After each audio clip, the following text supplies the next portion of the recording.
دیارە کە چەند ڕۆژێکە دابەزینی بەهای دینار بەرامبەر بە دۆلار کاریگەری لەسەر تەواوی لایەنە جیاوازەکان و بە تایبەتر ئابووری و ژیانی هاوڵاتیان دروست کردووە. دەپرسین ئایا ئەم یاخود هۆکاری دابەزینی بەهای دینار تەنها هۆکارەکەی سیاسی و سزادانی عێراق یاخود هۆکاری دیکەی لە پشتە و کاریگەریەکەی لەسەر ژیانی هاوڵاتیان چی دەبێت و پێویستە لایانی پەیوەندیدار بۆ ئاساییکردنەوەی ئەم بارودۆخە و ڕەچاوکردنی ژیانی هاوڵاتیان هەنگاو بنێت و پێویستە چۆن هەنگاو بنێت. تایبەت بەم بابەتە دکتۆر خالید حەیدەر پسپۆڕی ئابووری لە ئەستوری بەیانی کورسات نوێسمانە. دکتۆر سپاس بۆ ئامادەبوون بە خێراتی. دکتۆر هۆکاری دابەزینی بەهای دینار بەرامبەر بە دۆلار هۆکارەکە تەنها با بڵێ بڕیارێکی سیاسی و سزادانی عێراقە یاخود هۆکاری دیکەشی لە پشتە؟ بەڵێ زۆر سپاسەکەم بنەوەی خۆی بەخشندەی میهرەبان خۆی بە تەکید ئەوەی ئەگوزارێ لە عێراق سەرجەم بابەتەکان بابەتی سیاسین، یعنی لە هەموو شتێکە بینی جەنابەت سیاست و ڕێکەوتنی حیزبەکان کاریگەری هەیە. بەتابەت لەو بابەتەنی کە پارەی تایە پارە پەیداکردنی تایە کە بەداخەوە والیا تۆ لە عێراق ینی ئابووری خراوەتە خزمەتی سیاست، خراوەتە خزمەتی ئامانجە سیاسیەکان و ئەو حیزبانەی کە ئێستا دەسەڵاتدارن لە ئاستی عێراق. ئەوەی ئەگوزارە ئێستا ئەم دقەیە طبعاً هەر بابەتێک باسی نرخ بکەین لە زانستی ئابووری ئەبێ باس لە خواست و خستنە ڕوو بکەین لەسەر ئەو بابەتی کە لێ کۆڵیتەوە بەڕێزێت. بۆیە لێرە کە باسی دۆلار ئەکرێت خواست لەسەر دۆلار چەنە و خستنە ڕووکەی چەنە. ئەگەر بێنە سەر کۆنتترۆلکەری سەرەکی یاخود تەنها کۆنتترۆلکەری خستنە ڕووی دۆلار کە بانقی ناوەندیە، بەهۆی ئەوەی کە کۆمەڵێک بانق ئەوانەی کە کڕیاری دۆلارن لە پەنجەرەی فرۆشتنی نەوت لەو بانقە ناوەندیە تقریبان 7 بۆ 8 و باس دەواکرێ وردەوردی ژمارەکەش زیادەکە لە لاینی بانقی فیدرالی ئەمریکەوە ئەو بانقانە خراونەتە لیستی ڕەش واتە تعاملیان لەگەڵە ناکرێ بۆ لەبەر ئەوەی دیارە بەڵگە هەیە لەسەر ئەوەی کە ئەو بانقانە ئاودیوی دۆلارەکەن بۆ ئێران و بەڕێستان باش ئەزانن ئێران ماوەیەکە سزایەکی ئابوووریکی زۆر تند بەسەری سەپێنراوە لە لاینی ئەمریکاوە. بۆیە هەر هەوڵدانێک بۆ ئەوەی کە دۆلار ئاودیو بکرێت بنێردرێت بۆ ئێران بە توندی وەڵام ئەدرێتەوە لە لاینی ئەمریکاوە. جگە لەوەش باستەوە ئەکرێت کە سەردانی بەڕێز سەرۆکوەزیرانی عێراق ئەم ماوەی ئەخیرەکە چوو بۆ ئێران بابەتێکیان ڕێککەوتونە سەر شتێک کە علەساس بازرگانی بکرێ بە دۆلار کە ئەوە پێچەوانەی ویستی ئەمریکایەوە سزاکان کە سەپێنراوە بەسەر ئێران. بۆیە لێرە بەگشتی طبعا لێرە بانقی فیدرالی چیەکە نایەڵێ دۆلار بە ئاسایی بخرێتە ڕوو لە لاینی بانقی ناوەندیەوە. باشە کڕیاران وەکو خۆیان زیادیان نەکردووە کەمیان نەکردووە ببوورە بەڵکو لەوانەیە زیادیشان کردبێت. ئەو کەسانی کە تعاملیان نەکرد لەگەڵ ئەو بانقانە بانقەکان دەرکراون تەواو تعاملیان لەگەڵە ناکرێ، بەڵام کڕیاران و ئەوانەی کە تعاملێکن لەگەڵ ئەو بانقانە وەکو ناوەند هاتوون داوای چیەکەن داوای دۆلارەکەن بۆ حواڵەکردن بۆ دەرەوە بۆ ئیش و کاروبار بۆ ئاوەدانکردنەوەی ناوی ئاینی اقتصادی عێراقی و بۆ کۆمەڵک شتەوە کە پێداویستیەکان بە دۆلار ئەکردرێت. معنەی ئەوەیە خواستەکە بەردەوامە خەڵک داوای دۆلار ئەکا لەبەر ئەوەی بازرگانەکان ئەگەر باس بکەین کە شتەکان لە دەرەوە هاوردە ئەکەن و بە تایبەت اقتصادی عێراقی سروشتێکی نائاسایی هەیە کە زۆرینەی شتەکان و بە تایبەت لە بواری خواردەمەنی هاوردە ئەکرێت لە دەرەوە واتە هەمیشە ئابووری عێراق پێویستی بە دۆلارە. بۆیە ئەم هەموو زەختەوە ئەم هەموو شارێکەیە لەسەر دۆلار لەگەڵ بوونی خواستەکەەوە زیاد بوونیشی هەمیشە والیەکە کە لەگەڵ ئەوەیە خستنەڕوەکە لە ئاستی پێویست نییە نرخی دۆلار زیاد بکات. باس لەوە ئەکرێت تا ڕادەیەک ینی کۆتاییەکان با بڵێن حساباتی ختامی هەیە خود کۆتایی ساڵ هەیە ئیتر کۆمەڵێک شت هەیە نایەڵێ کە دام و دەستگا حکومیەکان بە ئاسایی بجۆڵێن بنمونەوە وەکو لاینی دارایی. ئەمە هەموو وای لێ کردووە کە هەمیشە خواست هەبێت و هەمیشە خستنەڕوەکەش لە ئاستی پێویست نەبێت. بۆیە بینی جەنابەت بە ئاسایی نرخی دۆلار زیادی کردووە هەرچەند لێرە ئەم بابەتە هەندێک خەڵک تەسەوڕەکە کاریگەری نەرێنی هەیە لەسەر هەموو کەسێک هەموو حتا حکوومەتیش، بەڵام بەعکسەوە بۆ حکوومەت شتێکی زۆر باشە بۆ لەبەر ئەوەی بە هەمان دۆلار بە هەمان نەوتکە ئیفرۆشێ کە جنابتە نەزانن سەرچاوە سەرکیەکەی پەیداکردنی پارە نەوتە پارەی کە عێراقی زیاتری دەست ئەکەوێ پێشتر بە 110,000 بوو ئێستا بە 145 و 155,000 پارێکی عێراقی زیاتری دەسەکەوێ استفادە لێکە بۆچی بۆ ئەوەی موچێ فەرمانبەرانی پێ بدات.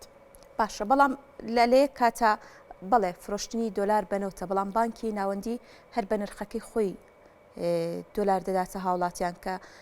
لە 145,000 هەندێک کات بەرەو سەرتر و هەندێک کات وایە ئاخر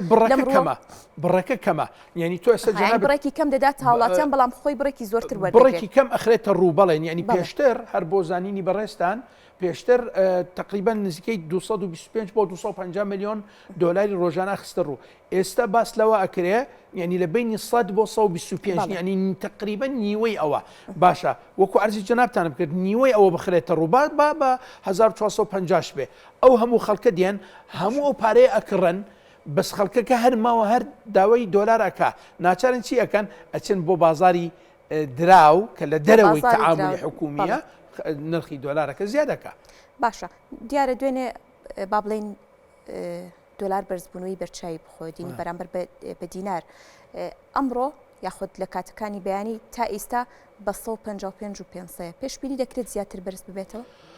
من تەسەورەکەم تا حکوومەت بڕیار نەدا طبعا بانقی فیدرالی ئەمریکی لەگەڵ بانقی ناوەندیە بڕیار نەدەن کە خستنە ڕووی دۆلار وەکو جاران بگەڕێتەوە بڕەکەی وەکو جاران بێ تا ڕادەیەک نرخەکە لەو ئاستە ئەمێنێ بەڵام کە بڕیار درا و ڕێکەوتن ڕاگەیانرا کە ئیتر تەواو بووە و دۆلار ئەخرێتە ڕوو زۆر بە ئاسایە گەڕێتەوە بە ئاستی جاران. بەڵێ یەک کات هۆکارێکی دیکە هەیە ئەوەی کە بانکی ناوەندی داوا لە بازرگانان دەکات کە بێن لەوێ دۆلار بکڕن ئەمە کاریگەری دەبێت لەسەر دابەزاندن. بەڵێ بەتەکید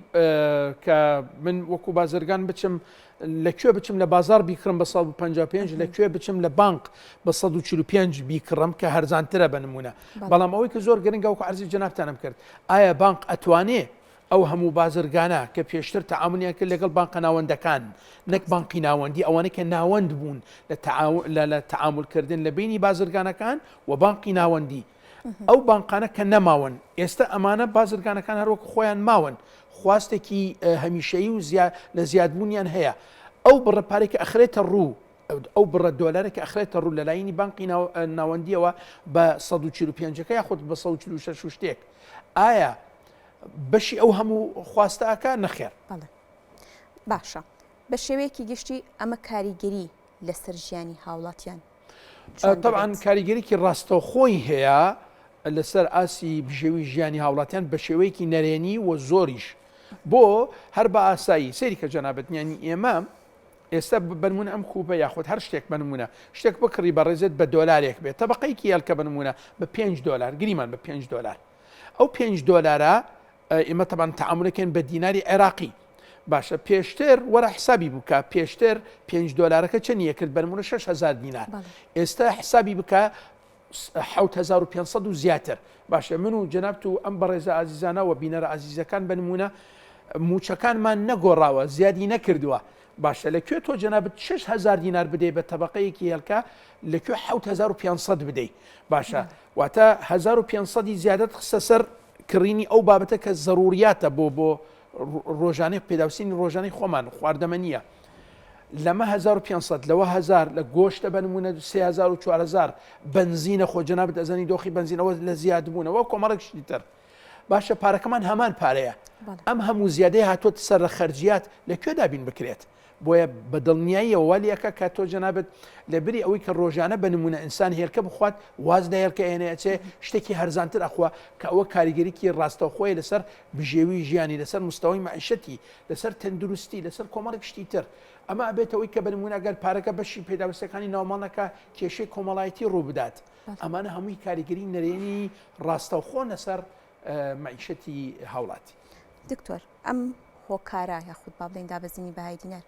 کاریگەری دەبێت لەوەی کە با بڵێن وەکو هەندێک وڵاتکە نمونەیان دیارە وەکو لوبنان یاخود بۆ نمونەوەکو ئێران کە ئێستا هاوڵاتیانی لە بارودۆخێکی ناخۆشدا دەژین و کاریگەری لەسەر حکومەت و ئەجندای کارکردنی حکومەتیش بەجێشتووە لە هەرێمی کوردستان و لە عێراقیشدا هەمان کاریگەری بەجێ دەهێڵێت. بەڵێ بەتەکید حکوومەتی خۆشمان جەنابەت ئەزانی ئەو نەوتەکە ئیفرۆشێ موچەی فەرمانبەران بە چی ئەدات بۆ باسی موچەی فەرمانبەرانەکەم لەبەرەوەی بڕگە سەرەکیەکەی خەرجیاتی حکوومەت جنابتە نازانن بودجەی حکوومەت بریتە لە بودجەی تەشغیلی بەشی تەشغیلیەکە خەرجیاتی کە بەکارخستن و ئەوەی کە تایبەتە بە خەرجیاتی وەبەرهێنانمان هەیە لە بەکارخستنەکە ڕێژە زۆرەکەمان بۆ موچە دانراوە باشە ئەو دۆلارێک کە دەستی ئەکەوێ حکوومەت یاریمی کوردستان بە نمونە کە بیەوێ موچەی فەرمانبەرانی لێ بدات چی ئەکە ئەیگۆڕێتەوە بە دینار بە هەمان شێوازەوەی کە باسی عێراقیەکەمان کرد تۆ جەنابەت 100 دۆلارەکەت فرۆشتووە بەرمیل نەوتت فرۆشتووە بە 100 دۆلار لەکوێ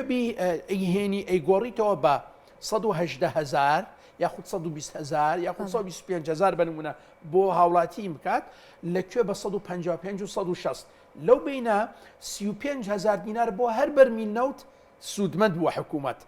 ئەو 35 لەگەڵ 35 تر بۆ شێوازە کۆی بکەرەوە ئەبێتە موچەیەکی لە فەرمانبەران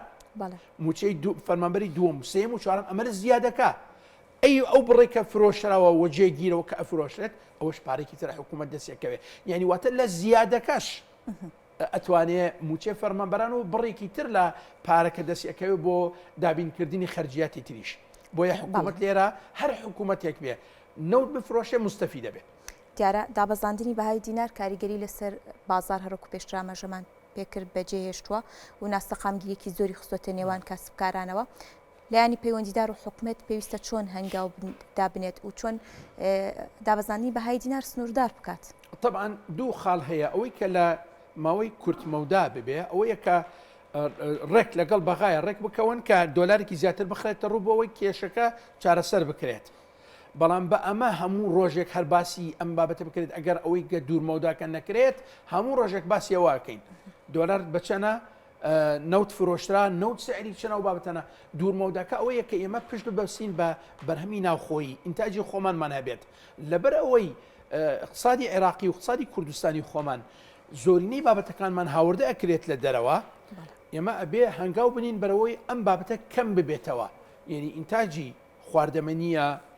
کشت و کاڵیە ئەو بابەتەنی کە هاوردە ئەکرێن لە دەرەوە نەمێنێ لە ناو خۆ بەرهەم بێنرێ ئەو کاتە لەبری ئەو تۆ بەڕێزت پارە بنێری بۆ ئەوەی ئەو بابەتانە بکڕی لە ناو پارەکە لە ناو خۆ ئەمێنێ ئەوە یەک دوو پێداویستەکانی ناوخۆ لە ڕێگەی بەرهەمی ناوخۆ پڕ ئەکرێتەوە ئیتر پێویستیمان بە دۆلار نابێت دۆلار بە چەنە باقی ناوەدی ئەمڕۆ دۆلاری خستە ڕوویان نە نرخی نەوت ئەمڕۆ بە چەند بوو 80 دۆلار 85 کەمترە زیاترە هەرچەند جەنابتان ئەزانن گرێ بەستە نەوتیەکانی ئەمڕۆ بەیانی و دووبەیانی نییە گرێ بەست بە نمونە پێشوەخت ئەکرێت و ئەنجام ئەدرێت بەڵام بەگشتی ئەوەی کە زۆر مهمە